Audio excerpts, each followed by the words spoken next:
Hey everyone, welcome back to the channel. In today's video I'm going to be talking about the importance of knowing your different types of engineering products, which will be really useful for when you're sort of designing your building structures. This is probably something you'd never really learn at university, and it's probably something you'd only really start getting into once you move into industry, but hopefully this video will kind of give you a little bit of a head start.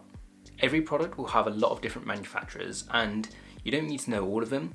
You just probably want to know the main ones which you use all the time. Once you start getting familiar with a type of manufacturer and their product, you basically just always start stating that product or that manufacturer on all your drawings, but it doesn't stop you from saying blah blah blah product or something similar, because there are so many manufacturers out there of similar types of products. Certain contractors will have good relationships with different manufacturers and they can get different kind of sort of more cost-effective deals on different manufacturers. So as long as you specify a product which works, but say that you can use a different product as long as it performs the same sort of function, that's absolutely fine. So as I go through some of the most common products which I tend to specify on sort of my projects, just remember that there are loads and loads of different manufacturers to choose from. Also note that this video is not sponsored at all from any of these manufacturers which I state. These are just the sort of manufacturers and the products which I have commonly used on all my projects. So Resin Anchors are a really common product which I pretty much specify on almost all my projects, and basically these are what we call post-fix anchors because it's fixing something into concrete which has already been constructed. So what you need to know is the different types of anchors and also the different types of resins. As well as fixing things into concrete, resin anchors can also be used for fixing stuff into masonry. When you're specifying resin anchors for fixing into masonry, you probably also want to specify something called a sieved sleeve. And basically what this extra bit of the resin anchor does is it enhances the sort of pull-out capacity of the anchor. I tend to specify Hilti anchors the most, mainly because their design software is free and it's really easy to use. They've got a whole host of different options, and generally when I call their technical support, they're really helpful. There are other manufacturers which you can choose from, such as Rule Plug or Fisher anchors, and they do pretty much the exact same thing. I just happen to remember some of the Hilti codes for the anchors and the resins, and I'm not too familiar with the other manufacturers, but they pretty much all work pretty much the same. Next we have windposts, and these are extremely useful for when you're sort of designing a building using load-bearing masonry. Where you use windposts is on external walls of the building where they're subject to like wind forces or lateral forces, and basically you want to put a windpost in when there's no internal racking wall to provide that sort of lateral support to that external masonry wall. Generally I found that contractors absolutely hate windposts, and I think it's for two reasons. It's the cost and it's also the time for fixing the windposts. So bearing that in mind, you always want to make sure that it's absolutely 100% necessary to actually install a windpost. So you want to make sure that your design of your masonry panels is as efficient as possible. And if you put windposts in, I've always found that my managers will always query whether or not the windposts are absolutely necessary or not. And just be aware, contractors really don't like it. So if you're going to specify, just absolutely make sure that you need it. As much as it's important to know what windpost is, it's also really important to know how a windpost is fixed at the bottom and at the top. For instance, if you're fixing a windpost to a beam and block floor, you actually want to replace the sort of block in between the precast beams with a concrete block or a padstone. That way when you're fixing the windpost, you're actually fixing into something a lot stronger than just block and into concrete.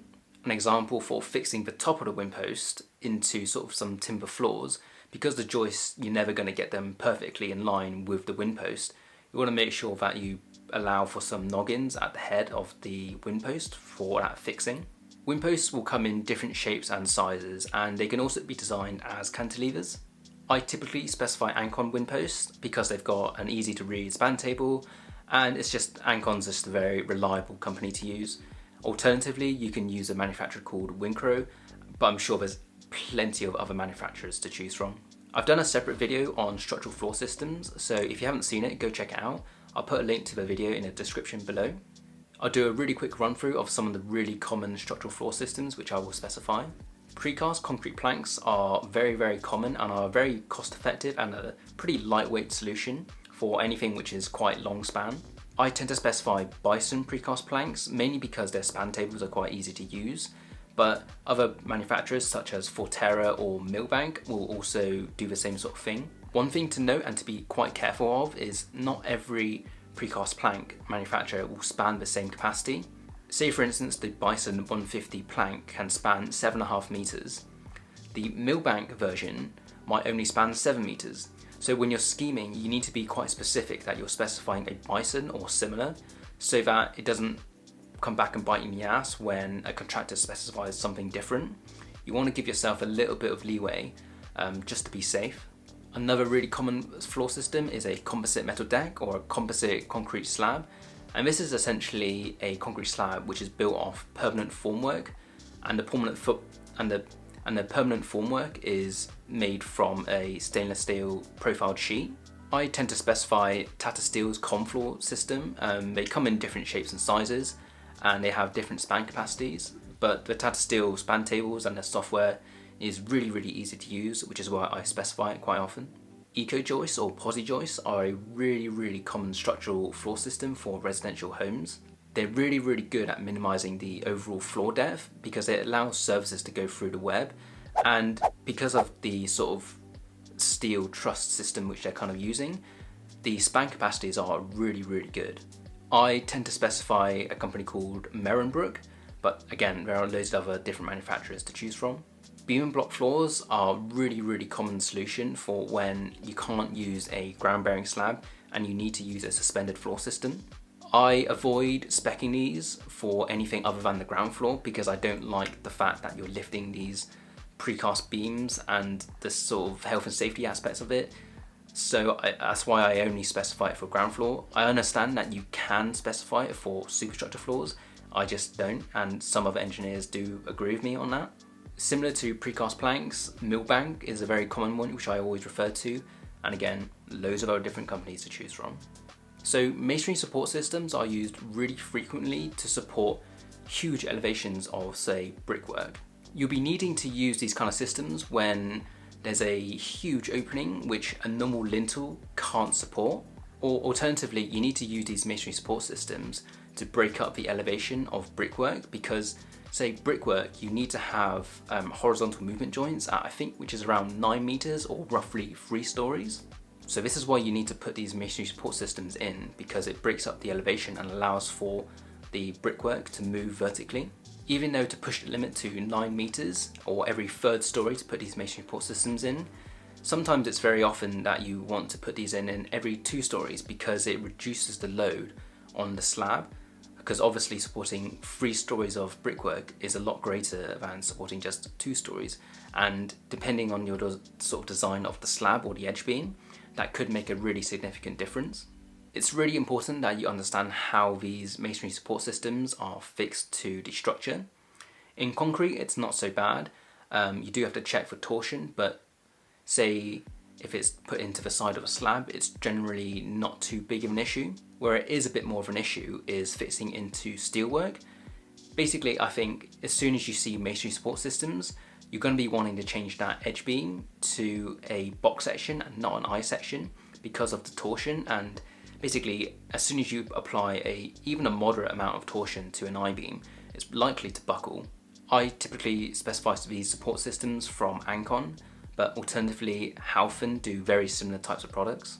Lintels are essentially a structural beam or structural member which spans a door opening or a window opening. Lintels are actually designed slightly differently to beams, and that's because it's supporting masonry, and masonry can arch, which actually changes how the load is spread onto the beam or the lintel.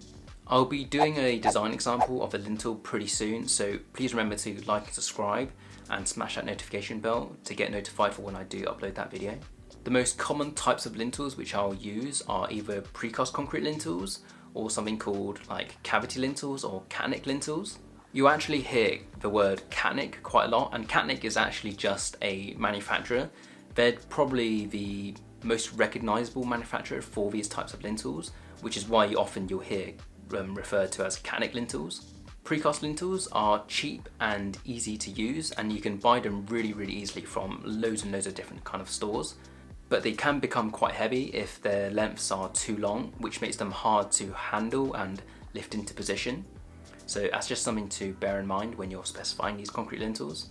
I tend to use the load span tables from Naylor Concrete, and these lintels are the ones that I'll specify on my drawings as well. Something to look out for when you're specifying precast concrete lintels is to make sure that the contractor actually installs them the right way around, because precast lintels generally only have a single bar in them, and if they're, say, a 215 deep concrete lintel, the bar is very specifically in the sort of bottom of the lintel, so you want to make sure that when they're installing it, the rebar is basically in the right position on the bottom. Cavity lintels are essentially galvanized steel members which support both the inner leaf and the outer leaf of a cavity wall. The great benefits of cavity lintels is that they're a lot lighter than concrete lintels, and because they're able to support both the inner leaf and outer leaf, it makes it a lot easier to install. The main downside for cavity lintels is the lead times and the cost of them. They're going to be significantly more expensive than precast lintels. But that being said, the time to install a sort of cavity lintel versus installing precast lintels might be worth that extra cost, and more often that is what it is. You can get cavity lintels or lintels in general in all sorts of shapes and sizes, and if you speak to them, they might be able to even make a sort of bespoke lintel for you if you've got a really sort of crazy opening. So make sure you go check their website or give them a call to see if they can do what you need them to do. There are loads of products out there which you can use to help your sort of engineering design. A good place to start is to actually have a look at the Ancon website. I know I mentioned that Ancon do wind post and masonry support systems, but they also do loads and loads of other types of products. For example, they actually do like a balcony system, and they also do movement joint systems. So just go and check them out. Anyways, I hope you found this video useful. It's actually really important that you keep up to date with sort of new and emerging technology or products, because not only is it great CPD, but it really helps the project if you're able to say, oh, I've heard about this product and it fits the bill. That is really beneficial to a project. Whenever your company organises any lunchtime CPD, just make sure you go and check it out. There's so much to learn out there, and you can basically never learn enough. Anyways, please remember to like and subscribe if you've enjoyed the video, and I'll catch you on the next video. Cheers!